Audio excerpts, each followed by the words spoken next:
Je m'appelle Adam, j'ai 34 ans, et chaque jour, je me réveille dans ce qui reste d'un vieux hangar que j'ai transformé en abri de fortune. Les vents chargés de poussière radioactive tambourinent contre les plaques de métal rouillées, comme pour me rappeler que le monde dehors n'est plus vivable. Ce hangar, autrefois destiné à stocker des machines agricoles, est devenu mon seul refuge. Les murs suintent d'humidité, et chaque coin est envahi par la rouille, mais ici, au moins, je suis à l'abri des tempêtes radioactives. Avant que tout ne s'effondre, j'étais technicien en physique nucléaire. J'avais une vie confortable, rythmée par les horaires de bureau et les recherches sur les réacteurs de nouvelle génération. Aujourd'hui, ce passé ne me sert qu'à une chose, surveiller les taux de radiation avec un vieux compteur Geiger que j'ai récupéré. Ce petit appareil est devenu ma boussole dans cet enfer invisible, un allié silencieux pour détecter la mort qui flotte dans l'air. Il y a des jours où je repense à l'instant où tout a basculé. J'étais au travail, dans un centre de recherche, lorsque les alarmes ont commencé à retentir. Les sons stridents ont figé tout le monde. Sur les écrans de contrôle, les explosions apparaissaient en temps réel, des boules de feu, des champignons nucléaires s'élevant dans le ciel comme des prémonitions apocalyptiques. Ce n'était pas un exercice. C'était réel, irréversible. J'ai vu certains de mes collègues s'effondrer sous le choc, d'autres courir sans but. Moi, j'ai fui, laissant derrière moi à la fois un travail et une part de moi-même. Cette décision ment encore. Je me souviens des regards paniqués, des cris dans les couloirs. Chaque pas que je faisais éloignait mon corps du danger, mais pas ma conscience. J'avais compris que plus rien ne serait comme avant. Lucie, ma femme, me hante encore. Elle était dans un abri gouvernemental qui s'est effondré peu de temps après l'attaque. J'ai tout essayé pour la retrouver, mais en vain. Les abris, présentés comme des havres de paix, se sont révélés être des tombeaux. Les échos de sa voix me reviennent parfois dans mes rêves. Des fragments de souvenirs, son rire, sa façon de dégager une mèche de cheveux de son visage. Mon frère, Marc, un ex-militaire, a disparu il y a plusieurs mois lors d'une mission pour localiser des survivants. Chaque jour, je consulte un vieux téléphone éteint, même s'il n'y a plus de réseau, espérant un message qui ne viendra jamais. Sa voix grave me manque, tout comme son pragmatisme. Marc aurait su quoi faire dans cette situation. Moi, je me débat entre la survie et l'espoir. Les filtres de mon masque à gaz sont presque inutilisables. Chaque inspiration devient un pari. Mon stock d'eau filtrée s'épuise, et je n'ai pas le choix. Je vais devoir sortir. Mais dehors, le compteur Geiger s'affole près des zones qui pourraient contenir les ressources dont j'ai besoin. Chaque bip est un rappel que l'air lui-même est une menace. La contamination est partout, invisible et omniprésente. Je sais que chaque minute passée là-bas pourrait me tuer. Pourtant, rester ici n'est pas une option. Ma seule chance est de trouver un ancien centre de stockage que j'avais repéré avant l'apocalypse. Je me répète que je n'ai pas le choix, mais mon estomac se noue à l'idée de sortir. J'ai peur, une peur sourde, constante, qui ronge jusqu'à mes os. Elle ne ressemble pas à une terreur soudaine, mais à une présence familière, un poids que je porte partout. Mais je n'ai pas le choix. Chaque jour, je me demande si cette lutte vaut la peine. Parfois, l'idée de me laisser mourir me traverse l'esprit. Ce serait tellement plus simple. Et pourtant, quelque chose m'en empêche. Peut-être est-ce cette petite étincelle d'espoir que je m'efforce d'entretenir. Je me dis que je dois avancer, pour Lucie, pour Marc, pour moi. C'est irrationnel, mais c'est tout ce que j'ai. Dans un tiroir, je conserve une note écrite par Lucie, « Ne renonce jamais ». Ces mots me poursuivent. Ils étaient censés m'encourager, mais aujourd'hui, ils sont un poids. Je la relis souvent, cherchant une motivation dans ces mots, mais je ressens surtout un vide. Marc, lui, m'avait conseillé de rejoindre un groupe de survivants. J'avais refusé, trop méfiant. Ces choix me hantent encore. Je revois Marc, insistant avec ses arguments pragmatiques, « Tu ne peux pas survivre seul, Adam. » Peut-être avait-il raison. Mais ma méfiance envers les autres est plus forte. Chaque jour seul est un rappel de ces décisions passées. Mes parents travaillaient dans une centrale nucléaire. Enfant, je les accompagnais parfois, fasciné par les machines et les protocoles. Je me souviens encore de la lumière blanche qui éclairait les réacteurs, du bruit des turbines, de l'odeur métallique dans l'air. Ils m'ont transmis leur respect pour ces énergies qui étaient censées sauver le monde. Ironiquement, ce sont ces mêmes technologies qui l'ont détruit. Mon père me racontait souvent les risques, les conséquences d'un accident. Mais comme tout le monde, nous pensions que ça n'arriverait jamais. Jusqu'à ce que ce soit trop tard. Ce matin, je me suis levé avant l'aube. Le froid mordant de la nuit me rappelle que je n'ai plus beaucoup de temps devant moi. Mon sac à dos est déjà prêt, un compteur Geiger, mon masque à gaz rafistolé, une bouteille d'eau presque vide et une lampe torche qui commence à faiblir. J'ai aussi glissé la note de Lucie dans ma poche. Elle est froissée, presque illisible, mais ces mots me hantent autant qu'ils me motivent, ne renonce jamais. Je passe une dernière fois en revue mon plan. Je connais la ville par cœur, ou du moins ce qu'il en reste. J'ai tracé des zones rouges sur une vieille carte à partir des relevés de radiation. Les zones oranges sont moins contaminées, mais elles ne sont sûrement pas sans danger. Mon objectif est clair, atteindre un ancien centre de stockage situé dans une de ces zones. Ce lieu pourrait contenir des filtres à eau, des réserves de nourriture ou même des capsules d'iode. Tout ce qui pourrait prolonger ma survie. Avant de partir, je m'assure que le hangar est bien verrouillé. C'est peut être irrationnel, mais j'espère toujours revenir ici. Ce lieu, aussi insalubre soit-il, est tout ce que j'ai. En sortant, une bouffée d'air glacé m'assaille. Le ciel est couvert, les premiers rayons du soleil peinent à percer la brume chargée de particules. Chaque pas que je fais dans cette ville morte est un défi, mais il est trop tard pour reculer. Je m'arrête quelques minutes devant une ruine qui était autrefois une école. Les fenêtres sont brisées, les murs tagués de messages de désespoir. Je prends une profonde inspiration et consulte à nouveau ma carte. Le centre de stockage est à environ 2 km, mais pour y arriver, je dois traverser un ancien quartier industriel, une zone que je sais dangereuse. Je réajuste les lanières de mon sac à dos, vérifie une dernière fois l'état de mon masque à gaz. Chaque élément de mon équipement est précieux. Mon compteur GGR grésille faiblement, un son familier mais toujours angoissant. Je passe en mode survie. Les rues sont silencieuses, mais je reste sur mes gardes. Chaque coin d'ombre pourrait cacher une menace. Mon esprit lutte contre la panique qui monte. Il n'y a pas de place pour l'erreur. Avant de quitter la zone, je ramasse un morceau de ferraille que je glisse dans mon sac. Ce n'est pas grand-chose, mais cela pourrait servir à défendre ma vie si je tombe sur un danger inattendu. Le simple fait de tenir quelque chose de solide dans ma main m'apporte un certain réconfort. Alors que je traverse une rue encombrée de voitures abandonnées, un bruit métallique attire mon attention. Mon cœur s'accélère, je me fige, tous les sens en alerte. Un mouvement rapide dans les décombres me fait réaliser que je ne suis pas seul. Je serre le morceau de ferraille que j'ai pris plus tôt. C'est un jeune homme, il est penché sur une pile de débris, fouillant frénétiquement. Son visage est maigre, marqué par la fatigue et la peur. Il porte un masque à gaz rudimentaire qui semble bricolé avec des morceaux d'anciens filtres. Lorsqu'il m'aperçoit, il sursaute et recule d'un pas, visiblement méfiant. Je cherche des médicaments, murmure-t-il, comme pour justifier sa présence. Je le regarde en silence, évaluant la situation. Il pourrait être dangereux, mais il semble plus effrayé que moi. Il m'explique qu'il s'appelle Romain et qu'il cherche de quoi soigner sa sœur malade, cachée dans un immeuble non loin d'ici. Je ne réponds pas tout de suite. Ma méfiance est naturelle, presque instinctive. Pourtant, je ressens une étrange compassion pour lui. Peut-être parce que, comme moi, il essaie juste de survivre dans cet enfer.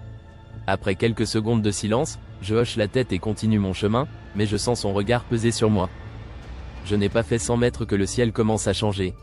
Une tempête radioactive se lève, sombre et menaçante. Le vent transporte des nuages de poussière scintillante qui brillent de manière sinistre sous les rares rayons du soleil. Mon compteur GGR s'affole, ses bips rapides sont comme des coups de poignard dans mon esprit déjà tendu. Romain me rejoint en courant, les bras levés pour se protéger. Sans un mot, nous trouvons refuge derrière la carcasse rouillée d'un bus. Le vent hurle autour de nous, projetant des particules coupantes contre le métal. Mon masque à gaz semble sur le point de rendre l'âme, son filtre crachant des bruits inquiétants. Je lutte pour respirer, chaque inspiration me rappelle la fragilité de ma situation. La tempête dure plusieurs minutes, peut-être plus. Le temps semble s'étirer dans ces moments-là. Lorsque le vent faiblit enfin, je me redresse lentement, les muscles raidis par la peur et le froid. Romain est toujours là, tremblant mais vivant. Je lui lance un regard, et pour la première fois, je me rends compte que nous sommes peut-être plus forts ensemble que seuls. Alors que nous reprenons notre chemin, Romain commence à parler. Sa voix est basse, presque un murmure, mais ses mots révèlent une réalité troublante. Il me raconte qu'il a croisé un groupe armé qui contrôle certaines zones de la ville. Ces hommes se prétendent protecteurs, mais ils exploitent les survivants, prenant leurs ressources en échange d'une protection illusoire. Il mentionne également un document qu'il a trouvé dans un des anciens postes de commandement. Selon lui, certaines des explosions auraient été délibérément provoquées pour contenir des conflits politiques. Cette révélation me glace le sang. Si cela est vrai, alors tout ce chaos aurait pu être évité. Une rage froide monte en moi, mais je la refoule rapidement. La colère ne m'aidera pas à survivre. Romain me regarde, cherchant peut-être une réponse ou une validation. Je ne dis rien, ces nouvelles informations pèsent lourd, et je ne sais pas encore quoi en faire. Les paroles de Romain tournent en boucle dans ma tête alors que nous continuons à marcher. Chaque pas semble plus lourd. Je pense à mes parents, à leurs avertissements sur les dangers des technologies mal contrôlées. Ils avaient raison, bien sûr, mais personne ne les écoutait. Ce souvenir me submerge de culpabilité. J'ai consacré ma vie à ces systèmes que je pensais infaillibles. Aujourd'hui, je marche dans les ruines de ces certitudes. Romain marche à mes côtés, silencieux maintenant. Je sens que lui aussi porte un fardeau. Je devrais peut-être lui parler, partager mes propres doutes. Mais les mots restent bloqués dans ma gorge. Tout semble absurde. Les groupes armés, les explosions planifiées, ce paysage de mort. Comment avons-nous pu en arriver là? Un bruit de pas nous interrompt. Nous nous accroupissons instantanément derrière une carcasse de voiture. Mon cœur bat à tout rompre. Cette fois, ce n'est pas une tempête. Ce sont des hommes armés qui patrouillent, leurs silhouettes sombres se détachant dans la brume. Nous retenons notre souffle. Mon morceau de ferraille semble ridicule face à leurs fusils. Le danger est palpable, mais nous savons que bouger serait suicidaire. Nous attendons, immobiles, jusqu'à ce qu'ils disparaissent enfin. Ce moment renforce une réalité que je ne peux plus ignorer. La survie n'est pas seulement une question de radiation. Les hommes sont devenus des prédateurs dans ce nouveau monde. Lorsque nous reprenons notre route, je ne peux m'empêcher de revoir tout mon plan. Aller jusqu'au centre de stockage semble de plus en plus risqué. Romain le sait aussi. Il me demande si nous devrions rebrousser chemin, mais je secoue la tête. Nous sommes déjà trop loin. Abandonner maintenant signifierait mourir de faim ou d'irradiation. Nous nous arrêtons pour examiner la carte. Une alternative pourrait être d'éviter les zones trop exposées et de contourner par des ruelles plus étroites. Cela prendra plus de temps, mais nous avons besoin d'une chance, aussi minime soit-elle. Je sens la tension monter. Chaque décision semble être une étape de plus vers une fin incertaine. Pourtant, je serre les dents et me répète ce que Lucie aurait dit, continue d'avancer. Alors que nous progressons, je me surprends à écouter Romain. Il parle de sa sœur avec une dévotion que je trouve presque douloureuse. Elle est tout ce qui lui reste, me dit-il. Il a tout risqué pour la maintenir en vie. Cela me rappelle Lucie, et l'idée que j'ai peut-être baissé les bras trop tôt pour elle. Tu penses qu'on peut reconstruire? Demande-t-il soudain. Je ne réponds pas immédiatement. Peut-être, mais pas aujourd'hui. Il hoche la tête, comme s'il comprenait que la survie est un pas avant la réparation. Nos histoires différentes se rejoignent dans une même douleur. Pour la première fois depuis longtemps, je ressens une étincelle d'espoir. Peut-être que je n'ai pas tout perdu. Peut-être que le fait de marcher ensemble est déjà un petit triomphe. En approchant d'un grand bâtiment effondré, mon souffle se coupe. Je reconnais les lieux. C'est ici que je travaillais, avant que tout ne bascule. Les décombres jonchent le sol, recouvrant les restes des laboratoires et des bureaux où j'ai passé des années à étudier la technologie nucléaire. Je me revois, jeune et optimiste, convaincu que notre travail était essentiel pour l'avenir de l'humanité. Tout semble si futile maintenant. Des visages d'anciens collègues me reviennent en mémoire. Certains ont sans doute péri ici, piégés sous les gravats. Romain remarque mon silence et pose une main sur mon épaule. Je prends une profonde inspiration et me remets en marche. Ce moment m'a rappelé pourquoi je dois continuer, pour honorer ceux qui n'ont pas eu cette chance. Nous atteignons enfin les abords du centre de stockage. Il est immense, entouré de barrières rouillées et partiellement écroulées. Cependant, ce qui attire mon attention, ce sont les silhouettes armées qui patrouillent devant l'entrée. Des miliciens, leur présence complique tout. Nous nous accroupissons derrière une pile de gravats pour observer. Le compteur Gégère s'affole à cause des déchets entreposés tout autour, mais c'est le dernier de mes soucis. Je regarde Romain. Son regard me confirme qu'il est prêt à risquer sa vie, mais je ne peux m'empêcher de me demander si c'est une erreur de l'entraîner dans cette folie. Après quelques minutes, nous remarquons un angle mort sur la gauche, une brèche dans la barrière par laquelle nous pourrions nous glisser. L'accès est risqué, mais il semble être notre seule option. Nous préparons un plan improvisé. Je m'introduirai dans l'entrepôt pendant que Romain fera diversion, attirant les miliciens à l'opposé.